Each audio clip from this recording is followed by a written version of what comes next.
What is up? Welcome to this video. In this video we are going to look at what is unit testing in Python as a software engineering concept in Python. So unit testing actually validates individual code components in isolation.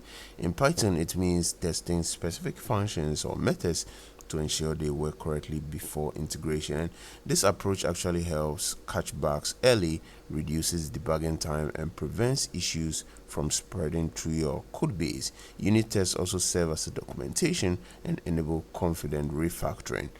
Python's built-in unit test framework provides the tools needed to create test suites that verify your code behaves as intended.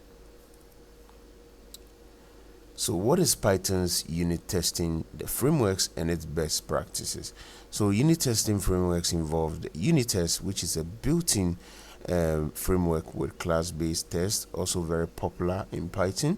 We also have pytest, another popular testing framework for simple assertion syntax with rich features.